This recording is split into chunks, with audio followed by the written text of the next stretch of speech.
¿Qué tal, amigas y amigos de Ecoeconómico? Hoy toca abordar el tema sobre algunas variables claves, fundamentales, diríamos en términos económicos, sobre tres temas. El tema del empleo formal en el país y un poco la concentración que se generan alrededor del mercado laboral nacional, en la parte formal. La inflación en el mes de abril, el acumulado incluso en el periodo de referencia, y la evolución de las remesas familiares, que es la información más reciente que nos permite tener una perspectiva sobre estos indicadores de referencia. Hemos estado insistiendo en Ecoeconómico que los impactos de los aranceles establecidos, impuestos por el gobierno de los Estados Unidos, se van a ir reflejando paulatinamente a lo largo del presente año. Y evidentemente vamos a observar algunos matices, incluso algunos efectos muy desiguales dependiendo del sector económico que evaluemos y estaremos observando.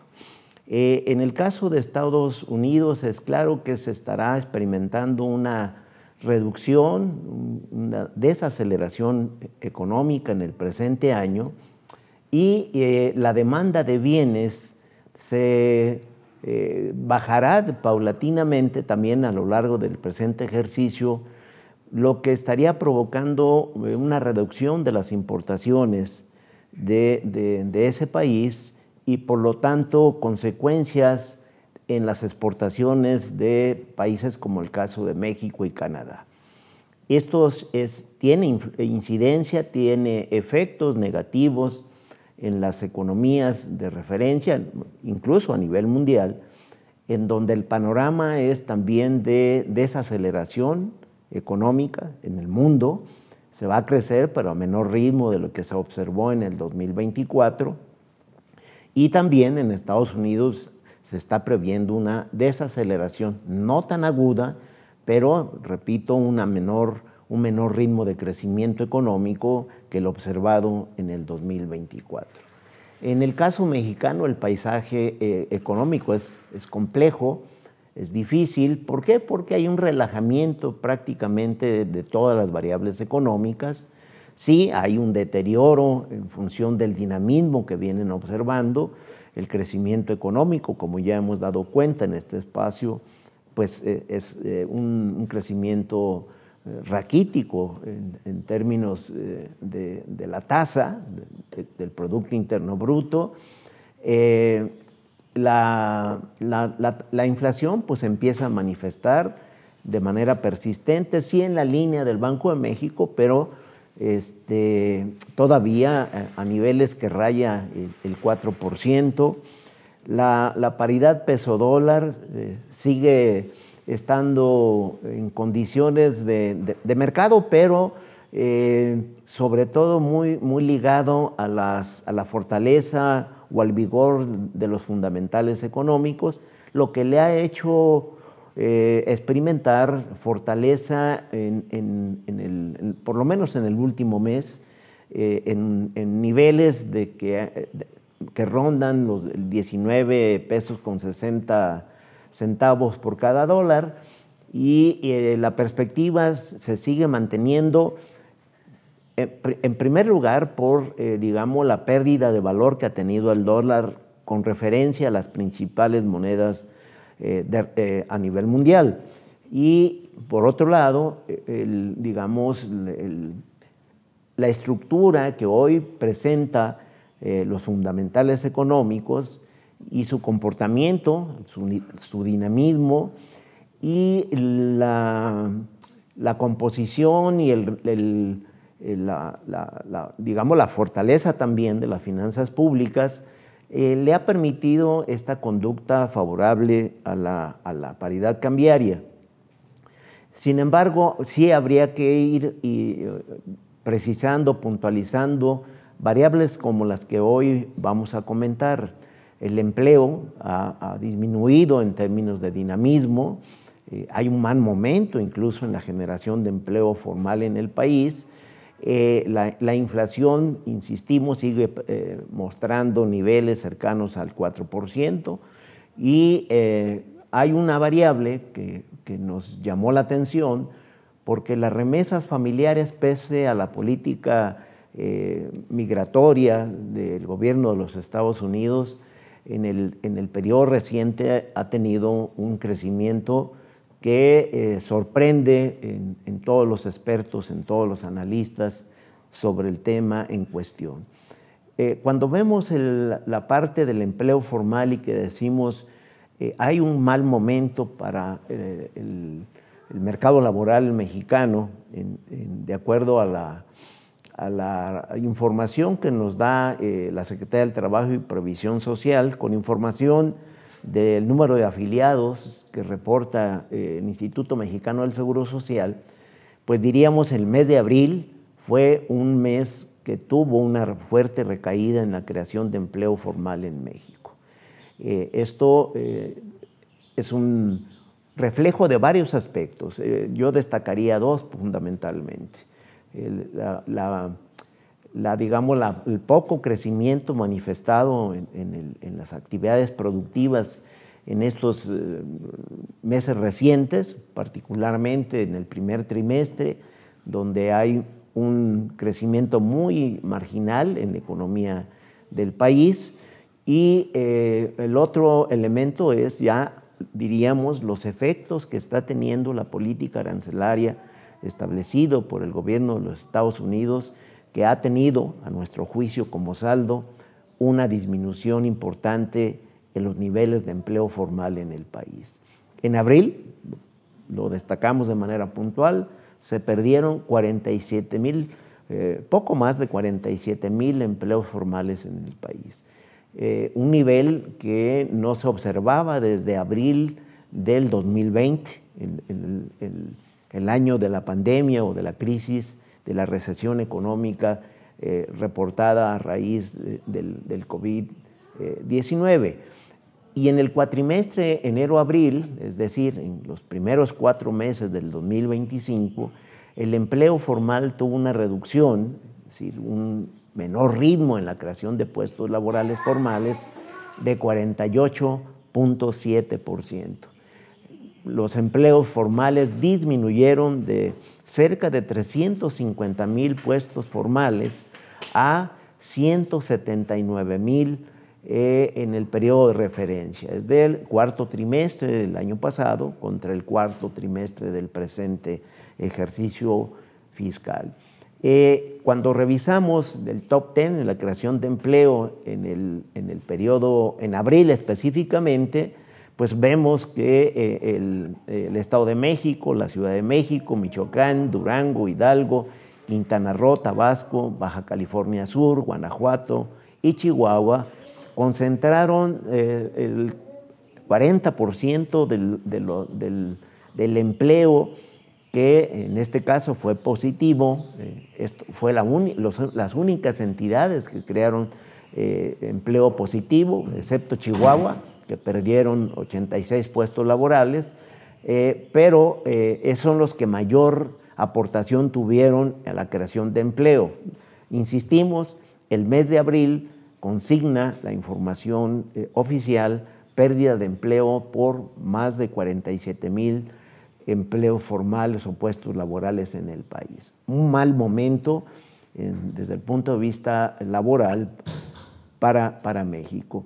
Ya en la parte acumulada, decíamos, se crearon más de 179,000 puestos formales en el país, y las entidades prácticamente de referencia, Nuevo León, el Estado de México, Jalisco, Quintana Roo, Guanajuato, Baja California, Querétaro, San Luis Potosí, Tamaulipas y Sonora, concentraron el 91.4% del total nacional.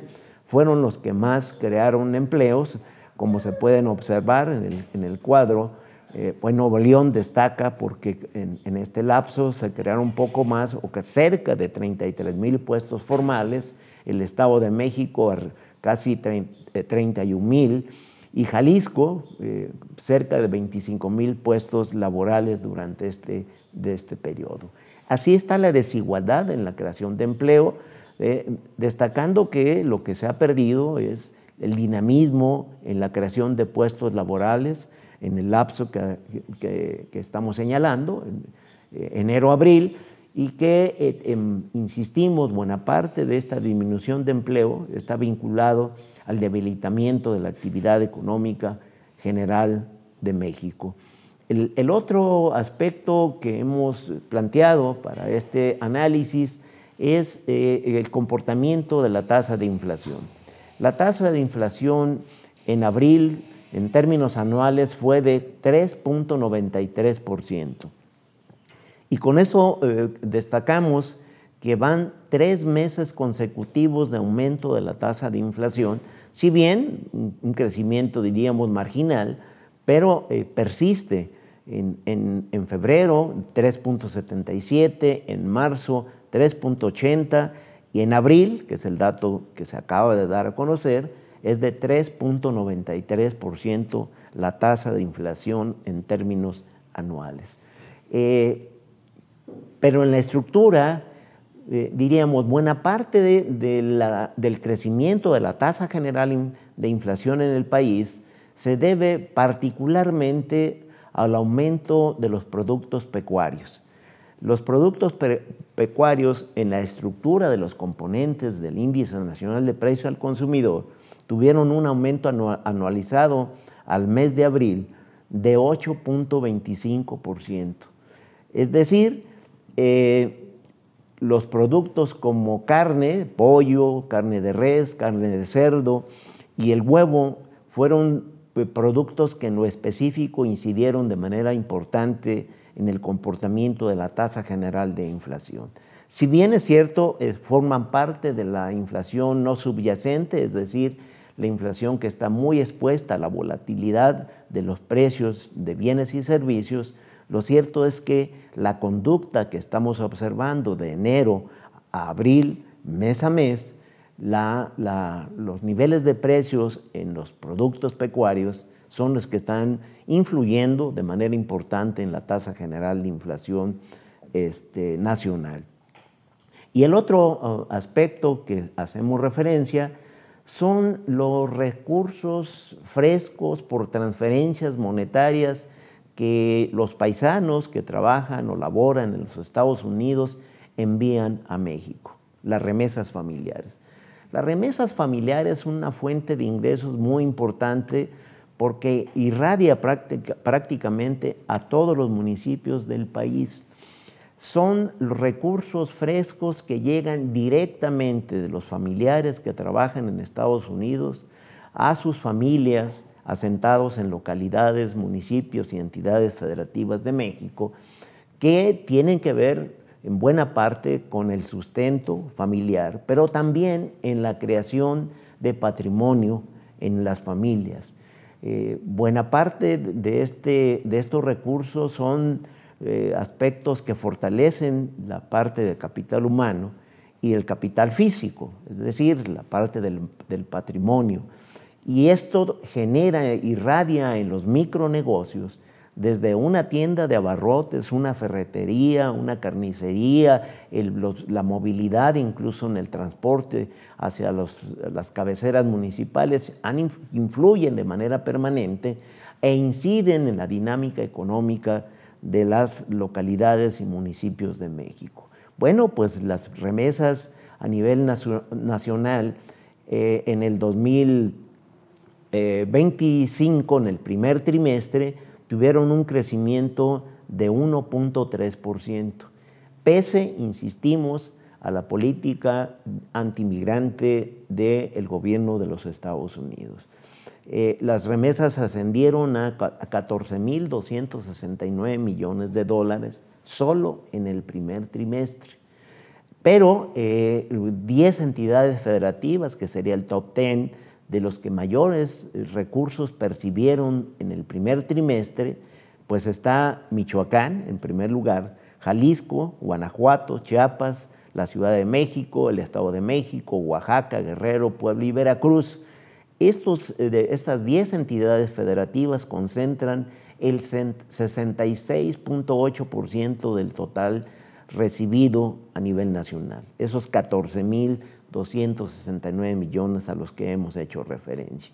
Y obviamente, pues, son distintos los efectos y los beneficios que tienen cada una de las entidades federativas. Para Michoacán, la recepción de remesas es toral para la parte del desarrollo económico y social. Las remesas en términos anuales, digamos, en el 2024 representaron para el Estado poco más o alrededor del 12% del Producto Interno Bruto del país. Es decir, muy cercana a la participación de toda la actividad del campo de Michoacán. El campo participa en la estructura económica con cerca del 14% al Producto Interno Bruto del Estado, incluso más que lo que aporta en su conjunto la actividad turística del Estado. La actividad turística ronda una participación del 9%, las remesas andan sobre el 12%, y mucho más que lo que aporta la manufactura, la industria manufacturera del Estado, que aporta el 7.5% al Producto Interno Bruto del Estado de Michoacán. Entonces, las remesas puestas en esta perspectiva, pues son clave, fundamental para el desarrollo regional, para la mantención de conductas de carácter productivo de los micronegocios, evidentemente que benefician el desarrollo regional y municipal. En términos de grandes conclusiones sería, en principio estaríamos estableciendo que la creación de empleo formal en el país ha sido precaria durante el periodo de enero-abril del presente año, y la perspectiva apunta más o menos en esa dirección. Es decir, va a ser complejo la creación de empleo, va a aumentar por el empleo formal, pero a ritmos muy digamos, menores, inferiores a lo que hemos tenido históricamente en el periodo de referencia. La inflación seguirá reportando este nivel de tasa en la línea del 4%, en el marco incluso en la perspectiva del Banco de México, muy ligada a la política monetaria del Banco Central, en donde seguramente los recortes a la tasa de interés de referencia que estaremos observando el día 15 de mayo, ya tendremos datos de cuánto es la determinación en la reducción de la tasa de interés de referencia del Banco de México. La mayoría está apostando a que haya una reducción de un medio punto porcentual a la baja, estaría bajando de 9% a 8.5%, y que esto es parte de lo que podría apoyar la actividad económica del país, pues, al ver una disminución en el costo del financiamiento, en el costo del servicio de las deudas, tanto públicas como privadas, y que esto estaría creando una mejor condición o contrarrestando los efectos de esta inercia de bajo crecimiento económico que se ha observado en el país. Las remesas seguirán, a mi juicio, en esta pauta de aumentos, quizás menos dinámicos, en donde el esfuerzo de los trabajadores michoacanos, mexicanos en los Estados Unidos, seguirán siendo solidarios con sus familias, porque además hay una especie de conducta cautiva de este tipo de recursos a lo largo de por lo menos las últimas 3 décadas, que se han convertido en ingresos permanentes para las familias de México y para las familias de las regiones del país.